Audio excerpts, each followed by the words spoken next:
ये कहानी एक ऐसे सत्य की ओर संकेत करती है जिसे हम अक्सर भूल जाते हैं।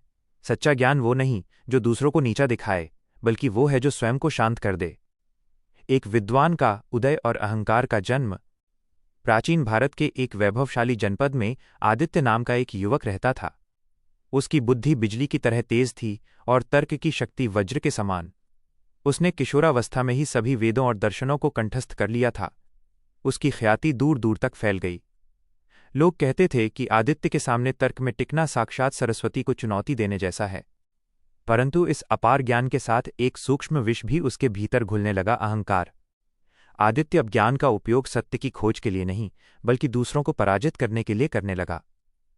वो शास्त्रार्थ, तर्क वितर्क में विद्वानों का उपहास करता और उनकी अल्पज्ञता पर अट्टहास करता। उसे लगने लगा कि संसार की हर समस्या का समाधान उसके मस्तिष्क में है। रहस्यमयी भिक्षु का आगमन। एक दिन राजसभा में एक वृद्ध बौद्ध भिक्षु पधारे। उनकी देह क्षीण थी, परंतु आंखों में ऐसी करुणा और शांति थी जैसे कोई शांत सरोवर। आदित्य ने अपनी आदत के अनुसार उन पर तर्कों की बौछार कर दी और अंत में गर्व से पूछा, क्या आपके पास मेरे इन गहन सत्यों का कोई उत्तर है? भिक्षु ने कुछ नहीं कहा, बस एक मंद मुस्कान बिखेरी। आदित्य झुंझला गया। उसने कहा, भदंत, मेरी विद्वता पर आपकी ये खामोश मुस्कान शोभा नहीं देती। क्या आप मुझे पराजित नहीं कर सकते? भिक्षु धीमे स्वर में बोले, तात, मैं तुम्हें पराजित करने नहीं, तुम्हें खाली करने आया हूं, क्योंकि जो पात्र पहले से ही विषैले रस से लबालब भरा हो, उसमें अमृत की एक बूंद भी नहीं समा सकती। पूरी सभा में सन्नाटा पसर गया। आदित्य को लगा जैसे किसी ने उसके अस्तित्व पर प्रहार किया हो। सत्य की पहली चोट।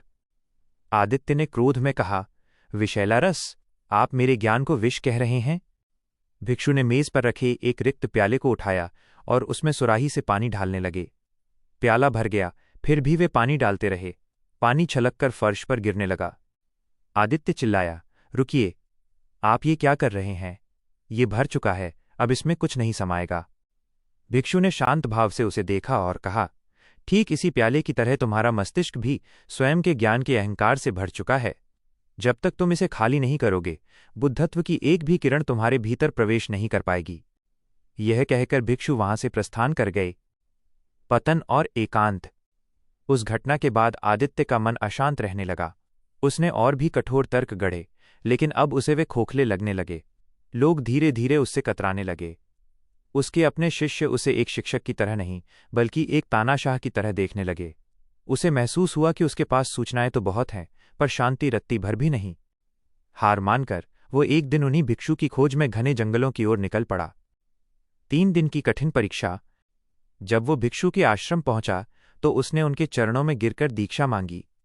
भिक्षु ने शर्त रखी, 3 दिन तक तुम केवल एक मौन छाया बनकर मेरे साथ रहोगे।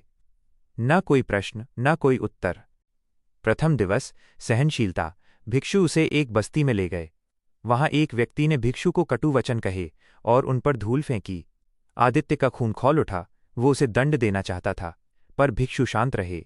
शाम को भिक्षु ने पूछा, उस धूल ने किसे गंदा किया? आदित्य ने कहा, आपको। भिक्षु बोले, नहीं, धूल मेरे तन पर गिरी, पर क्रोध ने तुम्हारे मन को गंदा किया। तुमने प्रतिक्रिया दी, मैंने नहीं। द्वितीय दिवस, श्रम और समर्पण। भिक्षु ने आदित्य से आश्रम की नालियां साफ करवाईं और पशुओं का गोबर उठवाया। जो हाथ केवल ग्रंथों के पन्ने पलटते थे, वे कीचड़ में सने थे। आदित्य को घृणा हुई, पर वो मौन रहा।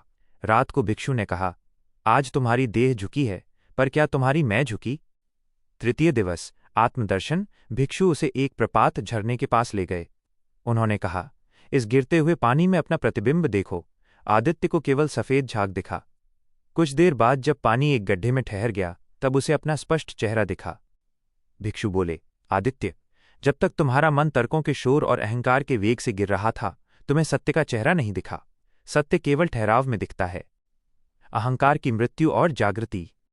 भिक्षु ने आदित्य के कंधे पर हाथ रखा और कहा, तुम अब तक जो खोज रहे थे वो जीत थी।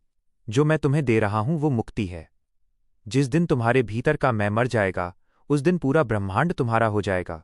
आदित्य की आंखों से अश्रु बहने लगे। उसका विद्वता का भारी बोझ उतर चुका था। उसने जान लिया कि ज्ञान दूसरों को सुधारने के लिए नहीं, स्वयं को संवारने के लिए होता है। सीख, अहंकार वो पर्दा है जो हमें स्वयं से मिलने नहीं देता। जिस क्षण हम ये स्वीकार कर लेते हैं कि हम कुछ नहीं हैं, उसी क्षण हम सब कुछ होने की राह पर चल पड़ते हैं।